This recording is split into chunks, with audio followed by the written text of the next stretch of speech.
Amén y amen, amén y amen, amén. amen. Yo espero que me estén Ndibaza oyendo yuko muriko bien. muranyumva neza. Ajá. Aha, Bueno, ni en primer vyiza. lugar, Bwa mbere na mbere quiero agradecerle a Dios nashaka por esta gushimira Imana oportunidad ku que bwa me rino higwe conceden de mumpaye saludar a este ryo grupo gushobora de kuramutsa uyu pastores y mugwi hermanos w'abapasiteri que están abavukanyi reunidos allí en bakoraniye Huancayo hariya con el muri hermano Wankayo Toribio hamwe na Barzola, mwidata Tobiyo que Barsora. le agradezco al hermano Toribio que tenga Ndashimiye mwidata Torivio este ko interés de llevarle a los ashishikajwe no hermanos gushira bene data estas cosas que Dios está haciendo bino en este bintu tiempo Imana en que iriko irakora estamos muri viviendo. kino gihe turiko Pueden turabamwo. sentarse, hermano, para que Urashobora estén kwicara bene data más kugira cómodos. ngo tube tuguwe neza. Gracias a Dios Imana por esta Imana oportunidad. ishimwe ku bwa rino higwe. Quiero primeramente Nashaka ubwa mbere na decirles que mbere estoy muy kubabwira contento, yuko muy nezerewe agradecido. cane, mpimbawe cane, Para que ustedes sepan, al principio kugira yo ngo mwebwe estaba mubimenye mu directamente ntango enfocándome jewe hacia el evangelismo nari porque así yo lo nshimikiye mu había byo kuvuga entendido. ubutumwa Había mwivugabutumwa kuko uko entendido niko nari que si el nabitahuye. mensajero Nari se había ido y natahuye nos había ko dejado nambe este intumwa yari tiempo, yagiye a ikadusigira kino nosotros gihe acá era twebwe el hano tiempo para ko nosotros cari igihe buscar c'uko natwe el último escogido que turondera quedara. uwatoranijwe wa nyuma yari Y había asigaye, que llevar el kandi evangelismo con mayor kwari ukujana intensidad ubutumwa mu buryo por bwihuse todas n'umuvuduko ukomeye partes. cyane, tukabujana Así mu era como micungararo yo lo yose. entendí y Uko así niko era como nabitahura, estaba kandi actuando. ni Hasta nako que nariko después me ndabikora llamó el kugeza igihe Benji reverendo José yampamagara, Benjamín Revera Pérez Jose Benjamin Perez, y me dijo que no arambwira era ko ese tiempo atari ico para este gihe tipo de evangelismo, ico aunque él gihe dice atari icivugabutumwa que nk'iryo, no tenía kuko ningún problema que nosotros diéramos el yatubwiye yuko mensaje a ata la kibazo na gente, kimwe porque el mensaje no gihari le hace daño a mu nadie. kuba Dice que twoha el ubutumwa mensaje abantu, kuko ubutumwa del nta muntu ángel n'umwe bugirira siempre va a nabi, ser de kuko beneficio ubutumwa para bwa todo el que marayika lo buri gihe reciba. buzoba Porque en ese ubw'umugisha kuba mensaje hay bwakira luz y muri hay ubwo butumwa, bendición, kuko hay hariyo guianza. umuco Me n'umugisha dice hamwe eso no tiene n'uburongozi. ningún problema, que Yaratubwiye ati ibyo ustedes nta kibazo na kimwe repartan birimwo, ko el mwebwe mensaje, que le mwotanga den a sus ubutumwa familiares, que mukabuha le abo mu den a sus miryango amigos. yanyu, No, no mukabiha hay ningún inshuti. inconveniente. Ati nta ngorane n'imwe Pero irimwo, que el ariko movimiento ko evangelístico que isekeza teníamos nosotros no ry'ivugabutumwa era twebwe lo twari que teníamos dufise que hacer, ko atari byo que este era un twategerezwa tiempo gukora, más bien ko ahubwo para cari igihe empezar a co kugira ngo dutangure prepararnos kwitegura, nuestras vidas, a dutegure ordenar ubuzima nuestra bwacu, vida, dushire ku rutonde ubuzima apartarnos de todo aquello bwacu, que fuera twitandukanye n'ikintu contrario a su cose palabra coba kinyuranye y n'ijambo ordenar nuestros ry'Imana, hogares, que nuestros hogares dutunganye ingo estuvieran todos bien zacu ibintu ordenados, byose bitonze neza, cada bimeze familia, neza, cada buri padre de muryango, familia buri serugo cumpliendo con sus ashitse responsabilidades ibyo ategerezwa gukora mu humanas y rugo mu también buryo con sus bwa responsabilidades kimuntu, ndetse espirituales, digamos, n'umwitwarariko sus responsabilidades humanas y umwitwarariko mu también sus buryo responsabilidades bwa espirituales kimuntu, con la hamwe familia para guiarla por n'umwitwarariko wo el mu buryo bw'impwemu, camino kugira ngo del ubarongore Señor, mu nzira mostrándoles la y'umwami, obra que Dios ubereke igikorwa está. Bueno, Imana iriko ya cuando irakora. él Ni vyiza me dijo, igihe esto fue lo que el yambwira hermano ivyo, William me dijo, ati estas ivyo son las nivyo instrucciones finales que William el hermano William me yatubwiye, nizo dejó. mpanuro William Entonces ya él yansigiye me ubwa nyuma. mandó Nuko esos dos rero audios que yo yaciye creo que ya andungikira ustedes ziriya lo audio zibiri, oyeron nibaza hoy. yuko Si no lo han oído, mwazumvirije, pues lo nama oyen. mutarazumviriza Yo creo que esos dos nimuzumvirize. audios ya lo oyeron, Ndibaza yuko izo audio especialmente el segundo mwazumvise, audio ariko cane cane que audio wa está en kabiri ese estudio que hicimos el 21 de harimwo ziriya abril nyigisho del twakoze tariki 2022. 21 z'ukwa kane muri Pero 2022. que lo más importante en Ariko este ic'ingirakamaro estudio cane muri ziriya nyigisho de bíblico que él za hizo de Bibiliya reunión especial twakoze mwa kirya 21 de gikorane abril del kidasanzwe 22 c'itariki fue 21 z'ukwa kane, los audios ic'ingirakamaro ni zirya audio, que él da allí. zirya Este es el libro audio que ustedes tienen. yatanze harya. Exactamente. Ni kirya gitabo nyene Me mufise decía el neza mismo, sí, yo neza, creo que es el mismo yarambwiye. libro Ndibaza yuko ari que naco tiene gitabo aquí, nyene reunión especial 21 de abril 22. mufise El segundo ngaho, audio igikorane de él kidasanzwe es c'itariki el más 21 z'ukwa importante, kane.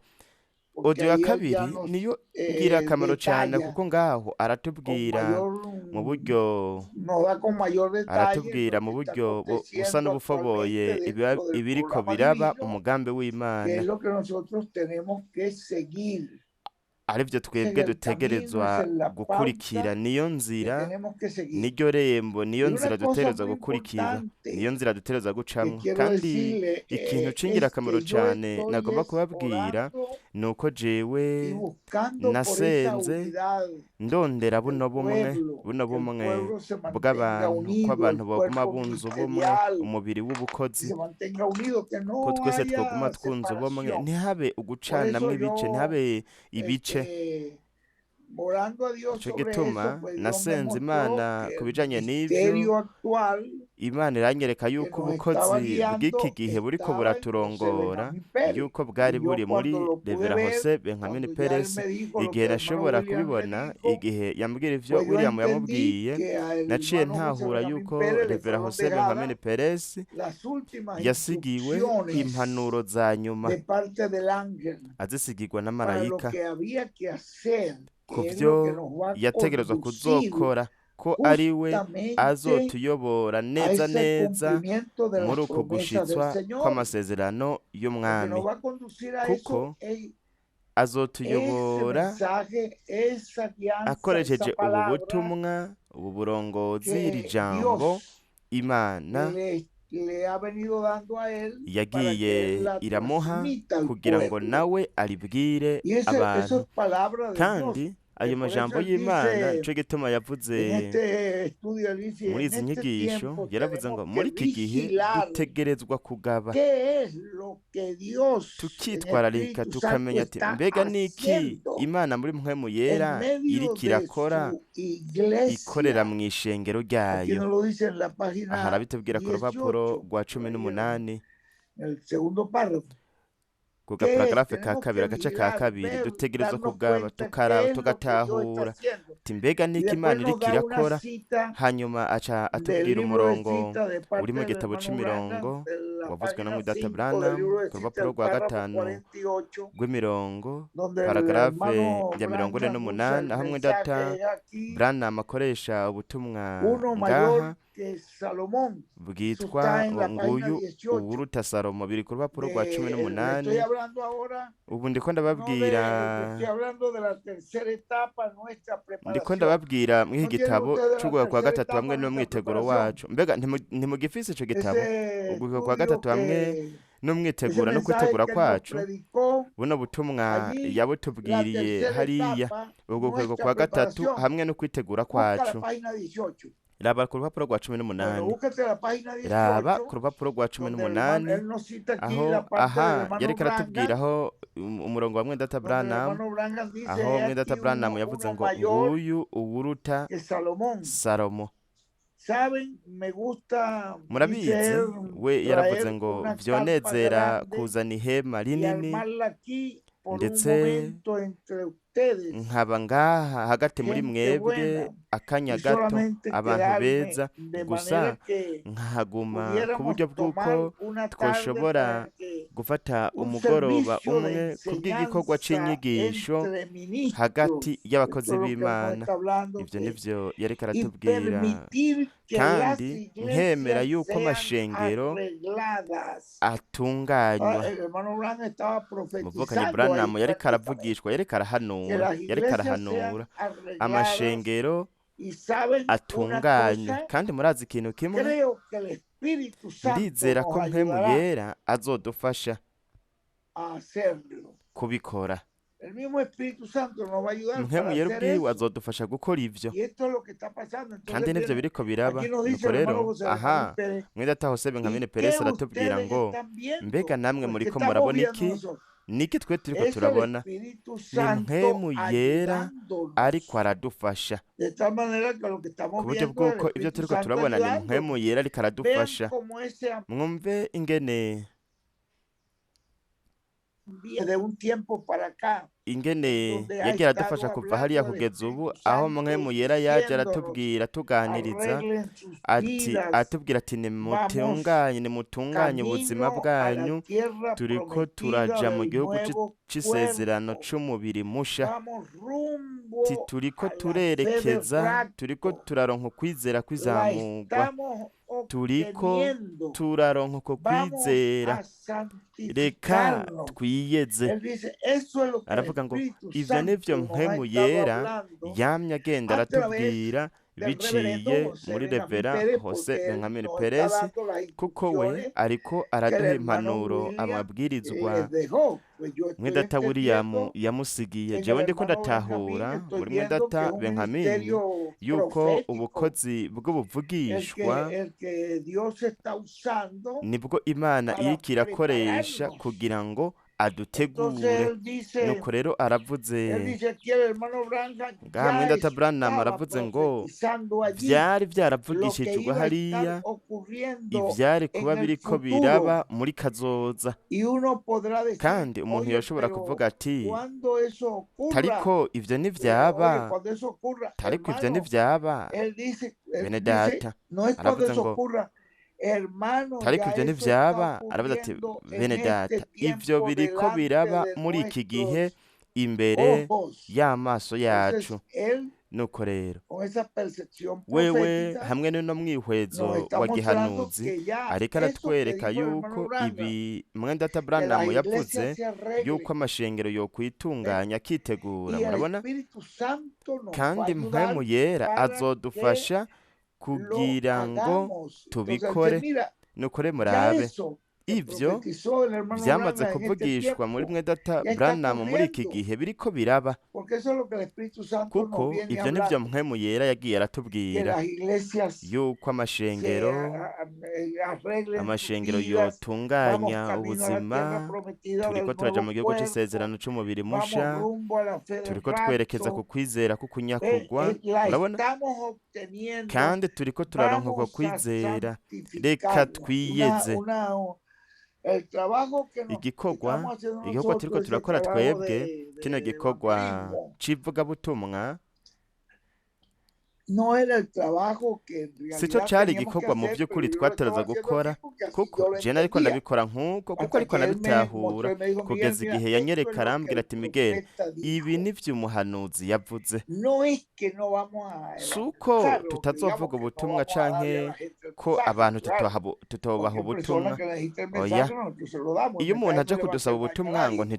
ngo El ntitubumuhe mensaje le ubutumwa va a nta hacer muntu bien n'umwe a todo bugirira el que lo nabi reciba. ahubwo ubutumwa Pero bugira esa neza etapa ababwakira de ariko ino ntambuko evangelismo donde dijo el y'ivugabutumwa hermano aho William mwendata que William todos yavuze los yuko alfolíes, ibigega no vyose importa lo grande que nubwo sean, se vyoba van a bingana llenar. gute ko Eso es una bizokuzura etapa, me dijo el iyo que ni viene, intambuko que no yambwiye la ngo va a ni intambuko producir el izoza trabajo ntabwo evangelístico que izozanwa nosotros n'igikorwa estamos haciendo. c'ivugabutumwa twebwe turiko turakora Este esfuerzo que estamos haciendo zino para nguvu turiko reunirnos para turakoresha kugira ngo evangelizar, dukoranire hamwe mu kuvuga vamos ubutumwa más bien a ahubwo reunirnos reka dukoranire para hamwe kugira estudiar twige el mensaje, ubutumwa para estudiar esta kugira ngo nueva etapa twige ino que Dios ha ntambuko nshasha traído Imana y yazanye para no examinar kugira ngo nuestras vidas y tugenzure para ubuzima que cada bwacu no pastor kugira ngo lleve dutunganye esa ibintu visión byose a su muri ino iglesia. ntambuko mujane rino Juntos el yerekwa mu pastor, no mashengero solamente un pastor, mwegeranye sino abapasiteri todos atari los abapasiteri hermanos, gusa todas las ariko na bene familias data que bose se vayan imiryango yose ordenando, kugira que ngo se vayan bagende uniendo bashire ibintu ku espiritualmente, rutonde biyunge mu arreglando buryo todo, bw'imhemu batunganye ibintu no byose haciendo cualquier ntibakore ibintu cosa ibyo y ari byo byose binshakiye no, estamos en una etapa de ntabwo turi arreglo mu porque ya la ntambuko bendición turi mu ntambuko yo está a la kwitegura mano, kuko umugisha uri ya la hafi bendición está umugisha cerca. uregereje Dice cyane que Dios les abra, dice aravuze aquí, ngo miren como ese dice Imana el yobungura hermano William, murabe ingene mwene data digo el William avuze hermano Benji, mwene esto es data una Benji palabra iri ni profética. ijambo Esto que ry'ubuhanuzi nos está hablando el ry'ubuvugishwa hermano Benji ibi son turiko palabras turabwirwa na mwene proféticas. data Mira Benji por ni si en la ijambo página ry'ubuvugishwa 19, murabe ku rupapuro rwa cumi ahí n'icenda Toribio lo ves en la página aho 19, turi ivyo raba ku que rupapuro rwa cumi Dios n'icenda les abra ese el Imana yobungura entendimiento, ubwenge que Dios les ese abra las Imana yobahishurira escrituras. ¿Ve? ivyanditswe murabona Son palabras aya de un n'amajambo profeta. y'umuhanuzi Hablar más claro kubivuga ya mu buryo no bufoboye se cane puede. ntibishoboka O sea que no para kuvuga el buen yuko ku entendedor, muntu con atahura pocas palabras amajambo make basta. arahagije Yo espero que ustedes sean nditeze ministros ndizigiye yuko muba entendidos, abakozi b'Imana que batahura escuchen mwumve ano majambo yose turiko turabwirwa n'umuvukanye Beremudezi, kandi agashiraho runo rufatiro. Umuvukanye Beremudezi yariko aravuga urufatiro twariko turabivuga hariya mu butumwa bwo kuw'Imana, aho nariko ndabereka runo rufatiro rwaje rurashigwaho mu buvugishwa mu kuza kwa mbere no kuza kwa kabiri, ndetse n'ibintu Imana yavuze yuko bizoba mu kuza kwa mbere byarabaye, ariko ubwoko bwa Isirayeli ntibwabibonye, bo nta na kimwe muri ivyo babonye. Biyumvira yuko Yesu Kristo yari yatakaje umwanya, nuko rero abataboneka ko Imana yakoze mu kuza kwa kabiri biyumvira yuko mwe data William nawe nyene yaje aragenda ntihakora n'ikintu na kimwe. Yarakoze ibintu byose yateruza gukora.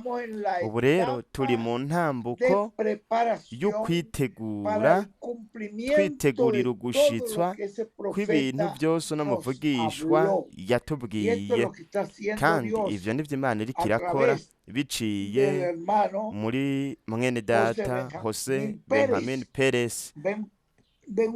Murabyumva? Ico gituma yavuze ngo nditeza yuko muba abakozi b'Imana batahura, mwumva mugatahura rino jambo ryose turiko turabwirwa na mwene data Miguel, ashiraho na runo rufatiro. Runo rufatiro rwarashizweho hariya mwakiriya gikorane, kugira ngo muri buri gihugu aho muja ahariho hose, ni ukuvuga ngo muri buri rushengero ahantu hose mwebwe muriko murakorera, aho muja hariho hose mubabwize ukuri kw'ivy'Imana iriko irakora uyu munsi, kuko Imana ntabwo ari Imana uyu munsi yiyicariye yihagarariye. Yatanguye ihogwa muri Yesu, hanyuma hagahera ibihendwe vy'ishengero, hanyuma igaca yihagararira ikiyicarira. Oya, yarabandanije mu kuza kwa kabiri, kandi hamwe n'intumwa yo kuza kwa kabiri yarakoze ibyo yateruza gukora, kandi igihe yarangiza igikorwa ciwe ikagenda, yaratubwiye ati ubu nimusubiremwo, ntabwo Imana itariko irakora, Imana itegereza kuba iriko irakora ihibereye, kandi Imana buri gihe ikoresha igikoresho kugira ngo ishobore kutuganiriza. Jewe sindi umuhanuzi, jewe condi ni umuntu ashira ibintu ku rutonde, ni umuntu ariho kugira ngo atunganye ibintu nk'uko ijambo ry'ubuvugishwa rizogenderera binyereka rirabimpa. Nuko rero jewe ndiko ndabona ijambo ry'ubuvugishwa ry'ubuhanuzi. Mbega niki William yavuze ati ndabasigiye mwene data Miguel? Yaravuze ahantu hamwe, hari ahantu yavuze ati mukore nk'uko ababwira, kuko wewe niwe ajejwe gutunganya amashengero. None niki je nari kubabwira? Niki nababwira jewe? Ntimukura amaso kuri ubu bukozi bw'ubuhanuzi bw'ubuvugishwa Imana yahagurukije hanyuma ya William Soto Santiago. Ntimukure amaso yanyu ngaho. Kubera iki? Kuko aho niho hari ijambo Imana iriko iratanga. Nuko rero mbega niki je ndiko ndarondera? Ni ubumwe hagati y'abakozi b'Imana bose, ko twese twobandanya turi mw'uburongozi bumwe, turi mw'uno murongo umwe, twumviriza rino jambo, buno butumwa. Si ubutumwa bw'umuntu, ahubwo n'ubutumwa bwa mpwemu yera, kuko uyu munsi inkingi y'umuriro itegerezwa kugira ijwi ituganiririzamwo. Nuko rero aravuze ngo muje mu mashengero yanyu mubabwize ukuri. Urabona, mubabwire ivy'Imana iriko irakora muri kino gihe. Murabona,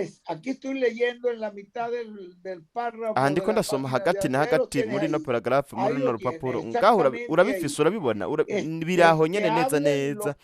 Mubabwire ivy'Imana iriko irakora. ryari mu gihe ca Nowa canke mu gihe ca Pantekoti mu gihe caheze oya ivy'Imana iriko irakora uyu munsi muri kino gihe hanyuma ntuzuhavura ubazwa kunyegeza abantu ibitangaza Imana iriko irakora kuko rino jambo rishitsa isezerano kandi rikora ibintu bikomeye cyane mu buzima bw'umuntu mpemu yera niko avuze ibitangaza Imana iriko irakora mpemu yera hagati mw'ihanga ryiwe no kuvuga tuba abantu bagororokera ijambo hamwe n'igikorwa Imana hamwe n'igikorwa c'Imana ryari mu gihe kihe mu gihe cihe ngaha Turi yavuze gute avuze ngo muri iki gihe turiko turabamwo ese tuba abantu bagororoka tuba abantu bagororokerera ijambo kino gikorwa c'Imana muri iki gihe muze muve ngaho muri Guatemala yari kabwira abapasiteri bari hariya muri Guatemala kugira ngo bazohave baja mu mashengero yabo ndetse n'abariko baravyumva abazova muri Guatemala hamwe n'abariko baravyumva bumviriza ino audio ese boba abantu bakwiragiza kino gikorwa bamenyekanisha kino gikorwa Imana iriko irakora muri iki gihe cacu mwumva ingene abishimangira abishimikirako ko igikorwa c'Imana yuko uyu munsi Imana iticaye ntabwo Imana uyu munsi yabaye ikiragi Imana uyu munsi ntabwo yafashe amaboko ngo ishire mu mufuko Imana uyu munsi iriko iravuga ijambo rizotuma haba vya bindi umuhanuzi yavuga ko iri jambo rizokora ndibaza yuko muriko murabitahura ariryo ririko riraduha ukwizera kukunyakugwa ni jambo riduha ukwizera ko kugira iki ni jambo riduha ukwizera ko kunyakugwa Turi uriko uravyumva aho ahavuze yuko ari jambo riduha ukwizera kukunyakugwa kw'iherezo rya paragrafe agace ka 3 aravuga ngo ukwizera kuguhindurwa ariko kwizera guciga nino kukuza kwa kabiri k'umwami no kuvuga yuko mwenda tabenji ntabwo ari karazana ibindi bintu ariko azana bwa ubutumwa bugenewe bujanye no kuza kwa kabiri k'umwami kandi ubwo butumwa nibwo buriko buraduha ubwo uyu munsi buriko buraduha ukwizera ko kunyakugwa ukwizera kuguhindurwa kandi ubwo butumwa buciga nino buvuga iki buvuga kukuza kwa kabiri k'umwami nuko rero bene data nshuti muriko muranyumviriza hariya muri Guatemala hamwe na missionnaire Miguel Bermúdez Marine turi muri uku gukwegwa kwa gatatu turiko turitegura kugira ngo vuba duhindurwe murabona rino jambo kino gikorwa Imana iriko irakora buno butumwa buriko buravugwa ubu nibwo budutegurira ukuguhindurwa mujana amakuru meza murabona mwumva uko avuze ati mujana amakuru meza mu mashengero yanyu abatarabitahura kugeza n'ubu ngo batahure neza ino ntambuko amashengero kugeza n'ubu atarabyumva mubashira n'amakuru meza kw'intambuko nshasha ko mwino ntambuko nshasha Imana iticaye yuko Imana iriko irakora muri ino ntambuko nshasha aravuze ngo mubakingura amaso mu buryo bw'impwemu biciye mu ijambo bandanye usome ngaho Turi yo kugira ngo vyumve mubakingura amaso mu buryo bw'impwemu mukoresheje iki mbega muzobakingura amaso mukoresheje iki nibiciye mu ijambo biciye mu butumwa kugira ngo bashobore kubona kandi bashobore aravuze ngo babe biteguye kugira ngo bashobore kuba biteguye kugira ngo bahunge ibihano vy'Imana bigiye kuza vuba kuri uno mubumbe w'isi ntubona yuko de hanyuma esto lo que viene es el y'ibi juicio. ko ikija ari El urubanza ari mensajero de la ibihano, segunda venida intumwa es yo el que kuza kwa anuncia los kabiri niyo juicios. itangaza Y esa ibihano, palabra está urubanza. hablada. Kandi Ahora rino jambo él ririko riravugwa le ubu toca mostrar ubu todo esto por ni palabra ukubereka bino profética byose porque biciye mu para ijambo que los ry'ubuhanuzi kugira ngo escogidos abatoranijwe nos apeguemos a esta palabra abatoranijwe y bagumbire la iryo jambo, recibamos nuko para baryakire, evitar bitwararike iryo jambo que esos baryakire kugira juicios ngo divinos birinde que han yuko de bino venir bihano vy'Imana bigiye pronto kuza vuba a este bibagwako planeta Tierra aha ku y mubumbe están todos w'isi. allí en la cena de Bose las bazobe bodas bari del hariya mu Cordero mazimano y'ubukwe y bw'umwagazi podamos w'intama, decir kandi tuzoshobore cada uno kuvuga, de umwe wese nosotros muri twebwe azoshobore kuvuga valió la ati pena, vyari valió la pena vyari agarrarnos de la bibereye palabra, kugumbira ijambo, valió la pena ati agarrarnos del vyari bibereye mensaje, kugumbira de ubutumwa, la obra que el Espíritu Santo de igikorwa Dios está mpemu llevando yera a cabo w'Imana ariko arakora, en este tiempo akora final, muri iki gihe porque ca aquí nyuma, estamos ya kuko en la cena de la ngaha boda del twamaze Cordero gushika mu mazimano y y'ubukwe ya bw'umwagazi nada nos w'intama, puede kandi nta tocar, ya n'umwe las bombas ashobora atómicas no kudukorako, nos amabombe tocarán, ruhonyanganda enfermedades ntazodukorako, no nos indwara tocarán, ya ntizizodukorako, será un gozo azoba ari eternal. umunezero uhoraho. Eso es una bendición, Uwo ni hermano, umugisha bene que data, podamos entender todo lo que nos está diciendo. dutahure Que bino bintu Dios byose me ariko lo bendiga. aratubwira. Ese Imana yobahezagira.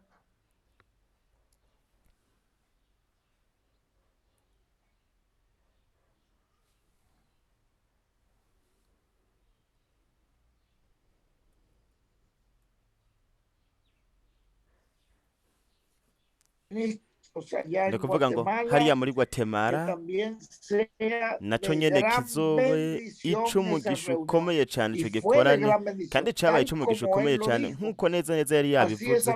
esa reunión de Nuko pastores rero allí ico donde gikorane había c'abapasiteri, pastores aho hari de Estados abapasiteri Unidos, bo muri Leta vinieron Zunze unos Ubumwe, cuantos hari que nos haje sorprendieron esa bangahe. reunión de Ico Guatemala. gikorane co muri Guatemala No se anunció caradutangaje, como una reunión nticari internacional. catangajwe nk'igikorane kizoba igikorane Había un mpuzamakungu. representante del Perú Hariho allí abari también. baserukiye Estaba el Peru, hermano kuko hariho mwene Jesús data Inga Jesus allí. Inga ngaho, Había un representante del hariho Perú. abari baserukiye Había Peru, de Chile. hari abo muri Shiri, murabona, Había de Ecuador, había de hari abo muri Colombia, una Ekwateri, abo cantidad de muri pastores Colombia, bastante abapasiteri grande runaka de benshi todos los bo mu países bihugu estaban ahí de byose. República Hari abo Dominicana, muri del Repubulika ya Caribe. Dominikene, muri Entonces, ustedes, Karayibe. es una reunión Nuko que rero yo ico ni no los igikorane convoqué. jewe ntatumyeko Esa nk'uko gente fueron abo llegando bantu ahí bagiye muy, barashika muy bakavuga ati gentíos. ariko jewe Cuando yo numvise percato, pues yo había igihe je naye pensado, le dije al pastor niyumviriye ndabwira que me estaba umupasiteri ayudando, yariko búscate aramfasha ati un rondera cuartito como para icumba gitoyi 50 cojamwo nk'abapasiteri pastores, 50, los de aquí de ti Guatemala kumbure que nabo ngaho puedan muri venir, Guatemala porque no gusa bashobora todos de kuza, kuko Guatemala sabo muri Guatemala pues bose podían estar, boshobora pero kuhaba. los que pastores de Ariko Guatemala 50 y el pastor me abapasiteri dijo, bo muri no Guatemala hermano, ati nka tienen nka 50, toya ir al mwene hotel, data, cambiarle ti el de naragiye muri 50 por hoteli uno de 100. ndahindura ndondera iyojamwo Ya, abantu y 100, después me dijo, no, hanyuma voy arambwira para el toya hotel a cambiar ndagiye muri porque ya hoteli tengo guhindura kuko 130. ubu maze Digo, kuronka caramba, pero ¿de 130. dónde Ti están mukama saliendo wanje, tantos ti pastores? jese niyumvira ko hoza Le digo, abapasiteri hermano, es nk'abo. que vino Arambwira ati gente de distintas bene data, partes. haje abantu Entonces, bavuye mu ven micungano ustedes itandukanye. que Nuko rero fue una murabona cosa que no yuko la vyabaye programé yo ibintu ni atari nada, jewe sino nabipanze, que oya, el mismo Dios ariko lo umwami hizo. Imana ubwayo Oren Imana mucho, ubwayo niyo dice por yabikoze. nuestro hermano Aravuze Miguel. No, ati el hermano musengere William cane no mwe data decía lo Miguel. mismo. Mbega William ntiyavuga uko ¿No nyene? recuerdan ustedes que el hermano William decía, Ntimuvyibuka oren yuko mwe por el data hermano mwe data Miguel? William yavuga ati Pues aquí musengere lo mwe data tienen otra Miguel. vez, None ngibi kandi turabifise, Dios turongeye hablándonos a kuvyumva, través Imana del ibitubwira biciye profeta. mu ¿Se dan muvugishwa. cuenta? Murabitahura? Y recuerden, Kandi hay mwibuke una clave hariho allí. urufunguruzo Ahora, ngaho. esa clave, Rero pues, urwo rufunguruzo quizás no, kumbure algunos no le entienden. bamwe Pero él me ntibarutahura, dijo, ariko oren mucho por el hermano yaravuze ati Miguel y musengere mwe recuerden data que Miguel, la kandi clave mwibuke yuko allí, hariho urufunguruzo ngaho. pues hay alguna clave, hay Hariho una palabra urufunguruzo que el Señor runaka, habló hariho allí, ijambo ¿no? mwami Pero yavuze ngaho. dice, Ariko si hay aravuze un ati namba motivo hariho y un impamvu objetivo, hakaba n'ihangiro, Dios puede Imana obrar en irashobora medio de cada gukorera uno de muri umwe nosotros wese muri en lo que twebwe le mu byo twoyisaba, mu byo twosaba umwami. Nimba hari impamvu hakaba hari n'ihangiro kugira ngo umuntu akore igikorwa, wewe urafise impamvu, urafise n'ihangiro. Ihangiro ryanje narababwiye yuko igikorwa canje ari uko abantu boguma bunze ubumwe muri uku guhishurirwa.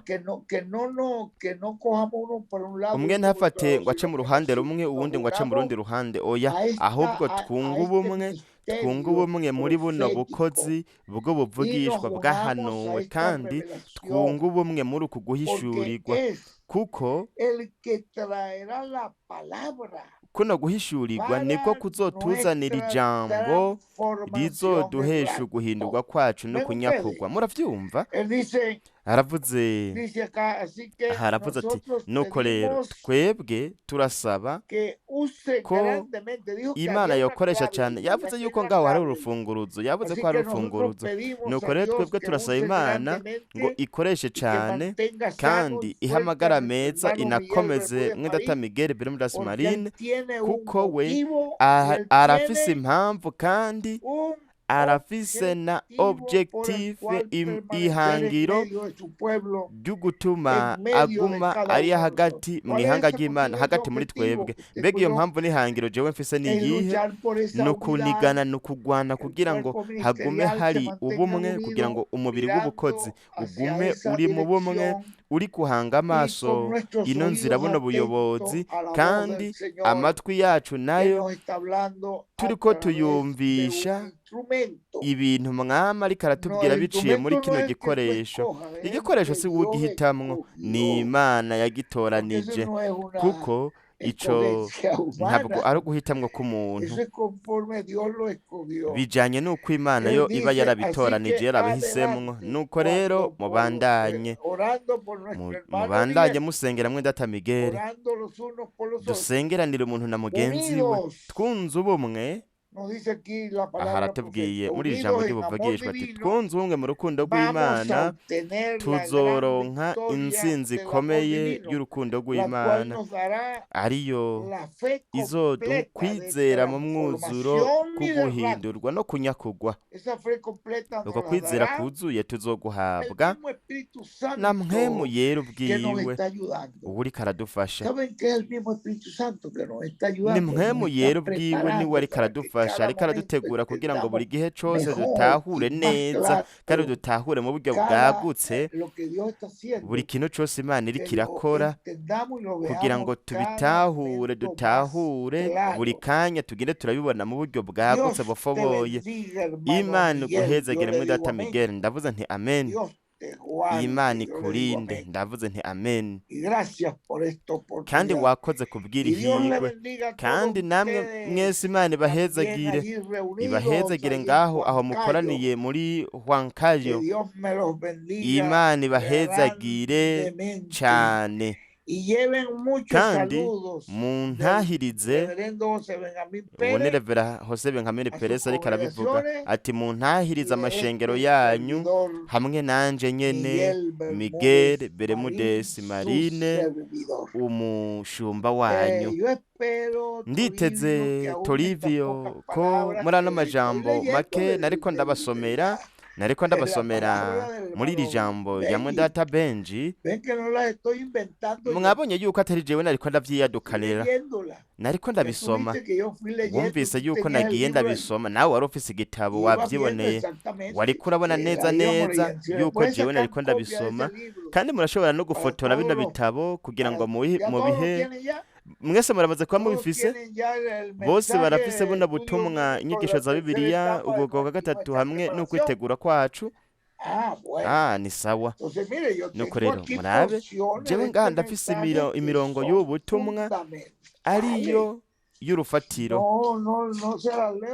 Kumbure sinabibasomeye kuko byari gufata umwanya muremure, ariko ngaha wewe uri kuraraba ibintu byose twabwiwe hano mw'idata Benji, ibi ni ibintu bikomeye cyane. Wewe nubona kugira ngo utahure gusa, we mu kubisoma no kubibona uzotahura yuko atari amajambo y'umuntu, uzotahura tugatahura yuko atari amajambo y'umuntu ahubwo n'amajambo y'ubuvugishwa yahumetswe n'Imana. Ku rupapuro rwa mbere Turi aho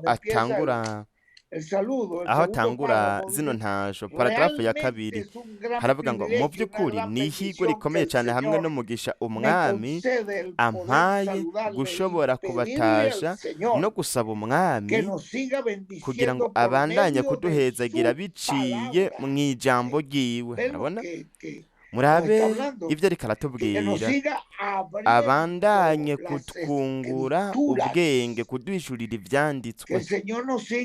Ese umwami yobandanya kutwungura ubwenge kugira ngo dutahure ibi bipapuro rwa mbere paragarafu ya kabiri.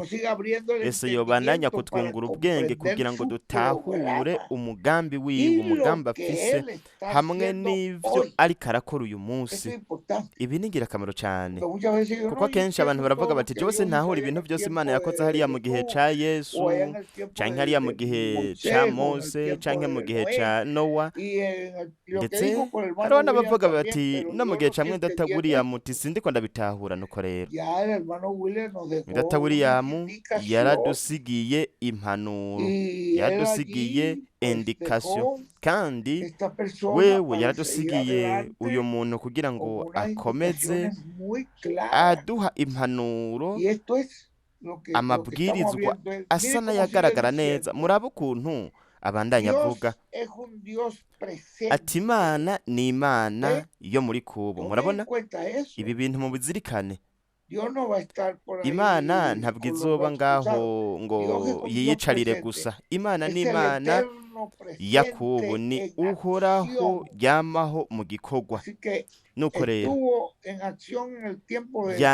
yari iri mu gikorwa mu gihe ca Yesu, ca Pawulo, ca Irene, mu gihe ca Branham, yari iri mu gikorwa no mu gihe ca William Soto Santiago, ariko ntishobora uyu munsi gushira amaboko mu mufuka ngo yicare, igikorwa igicire hagati, igikorwa igicire hagati. Imana ntikora ivyo. Murabona, muraba uko atubwiye, Imana ni Imana yamaho, ni uhoraho yamaho mu murimo, mu gikorwa. Ni ukuvuga ni Imana ikorera hagati muri twebwe mu gikorwa yoyo itegerezwa kubandanya.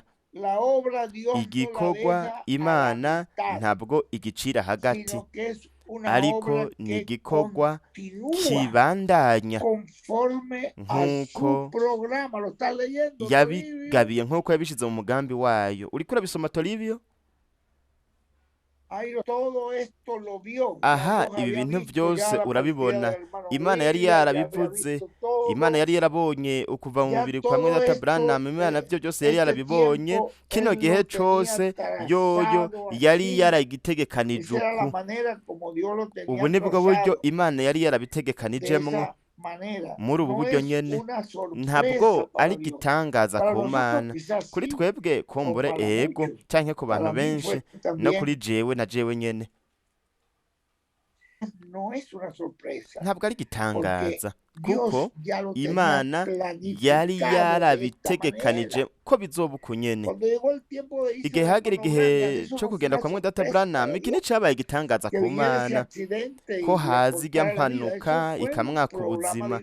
Iyo yari integuro y'Imana, umugambi w'Imana. Murabona ko bajana Yesu hariya ku musaraba agapfa, hanyuma akagenda akava mu mubiri bakamuhamba. Ico ni cabaye igitangaza ku Mana. Ivyo vyari biri mu nteguro, muri plan, mu migambi y'Imana, kandi uko niko vyategerezwa kuba, kugira ngo Imana ishobore kurungika mpemu wayo. Nico gituma yavuze ati ndababwiye ko ngiye, none namwe muciye mushavura. Oya, mutegerezwa kunezerwa kuko uko niko vyari biri mu mugambi w'Imana. Ati ko ngiye, iyi mpemu iri muri jewe izuciwa muri mwebwe. Kandi nico kimwe nivyo biba igihe bavuga bati Mwendata William aragiye. Oya, ivyo vyari biri mu mugambi w'Imana, kuko iyo atagenda bigenda, nuko rero ntihari gushobora kuza ugushitswa kuri ibi byose turiko turabona twebwe uyu munsi. Murabona, nico gituma avuze ati byose Imana yari yarabibonye. Kino gihe iyo yari yaramaze kubitegekanya nk'uku, Imana yari yabiteguye ibisiga itangaza ku Mana. Nuko rero haravuze ngo aha kw'iherezo ry'ino paragrafe, kano gace aho avuga ngo ku Mana nta gitangaza kibamwo, aravuze ngo kuko ni integura umugambi wayo uriko uratera imbere, uriko urakogwa, kandi uwo mugambi uriko urakogwa uko buri kintu cyose, buri ntambuko igenda irahera, nuko hagaca hatangura iyindi ntambuko.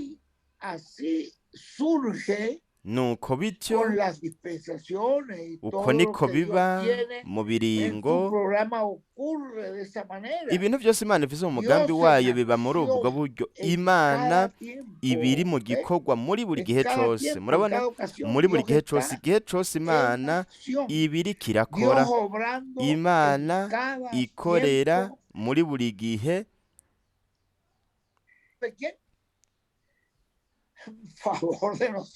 Ku bwa bande? Ku bwacu, ku bwa twebwe, nubwo twe tutabitahura, ariko ni gute bizogenda. Data William aragiye, ntimugire ikibazo, Imana ntabwo izoheba, yo ntizoheba igikorwa cayo. Data William arafise igikorwa cyo gukora mu bundi buringanire, kandi no ngaha mw'uburinganire ijambo ry'Imana rizokora igikorwa dukeneye kugira ngo hashitswe muri twebwe rino sezerano Imana yatubwiye biciye muri Data William Musozi Santiago. Nico gituma buri gihe dusaba Imana, aravuze ngo kandi turabisubiramwo. Igihe Data William yatanguza igikorane, atanguye kuvuga ubutumwa, mwumvirize. Abenshi mwebwe muzokumva yuko buri gihe yavuga ngo ese umwami yotwungura ubwenge, ese umwami yoduhishurira ivyanditswe kugira ngo dutahure umugambi wiwe. Murabona, buri gihe ivyo yarabivuga ati Imana itwungura ubwenge. Ivyo igihe cose twaravyumva, kandi umuntu yabibona nk'ibintu vyisubiramwo bimeze co kimwe. Ariko wewe uvyitwaritse neza, ugashira umutima kuri iryo jambo, ubu ahubwo niho twari turikeneye cyane. Dukeneye ivyo Imana itwungura ubwenge, Imana iduhishurira ivyanditswe, kuko niyo yemerera yuko buri mwana w'Imana wese atahura n'Imana.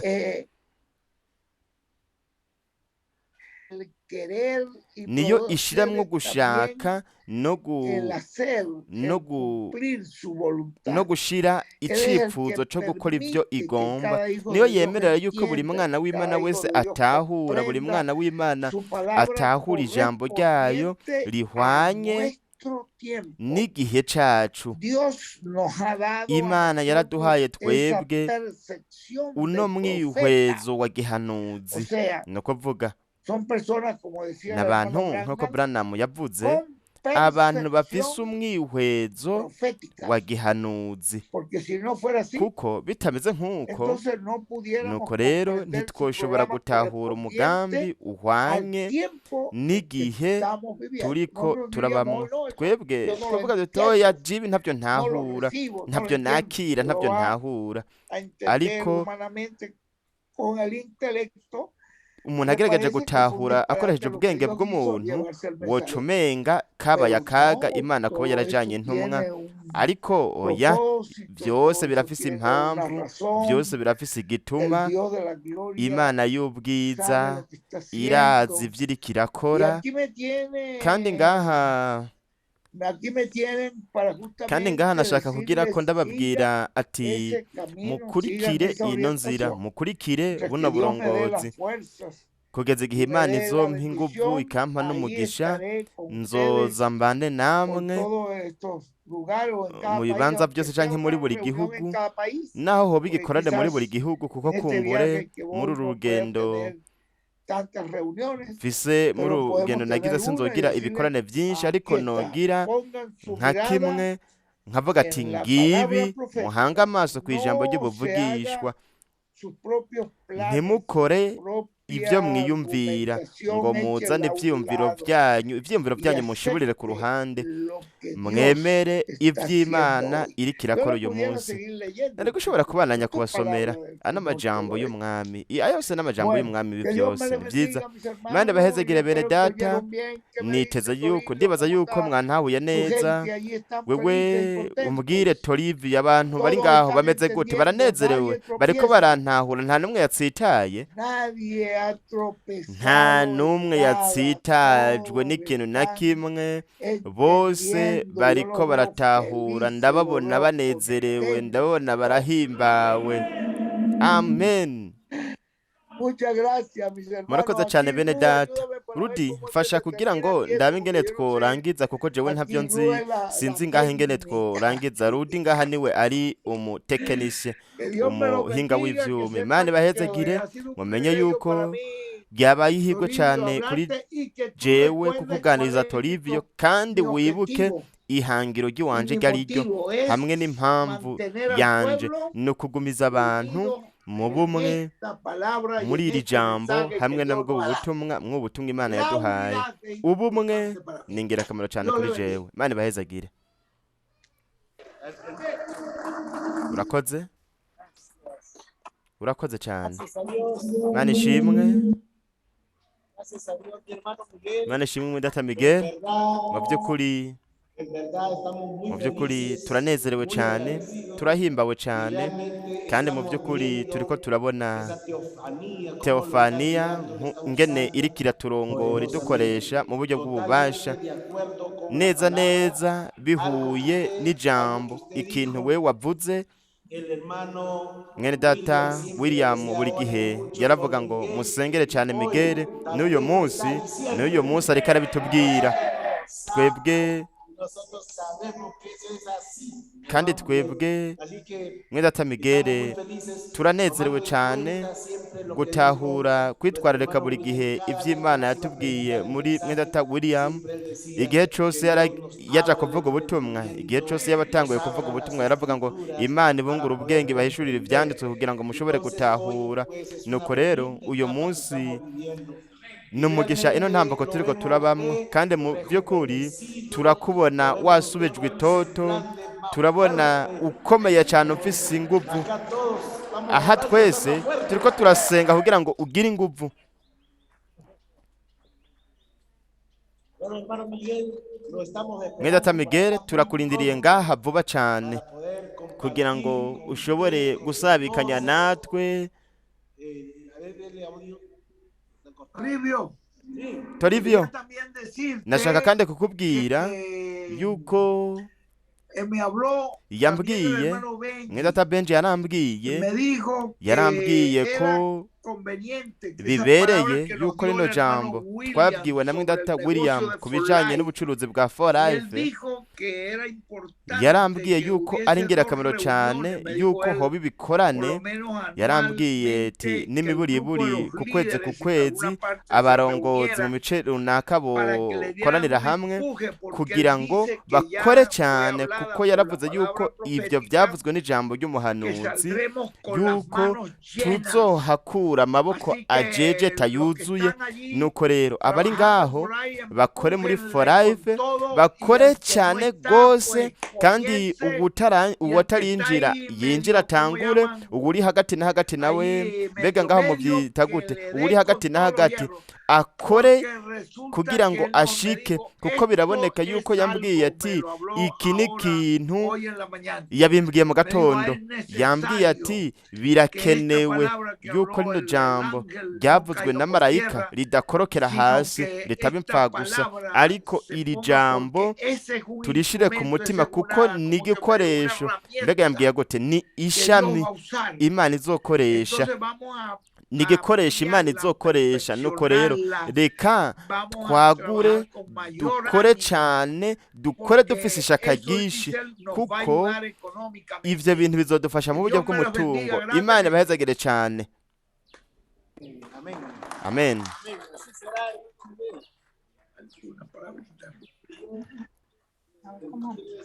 Ni ukuvuga ni neza neza ibi bintu uvuze ubwa nyuma vy'uko twosuguma cyane tugakoresha inguvu kugira ngo tuduze amaboko ya Eliya na Mose, ni ukuyagumiza hejuru biciye mu bucuruzi bwa for life. Naye nabibwiye bene data, kandi namwe mbega nta na kimwe twavuze kuri ibi, ariko aha hari teofaniya iriko iracakira ibintu byose bibereye. Nuko rero ngaha tugiye gukoresha inguvu mu gusuguma, mu gukora muri for life. Nuko nyene nuko bimeze. Imana ibahezagire bene data, murakoze cyane. Imana ibahezagire cyane.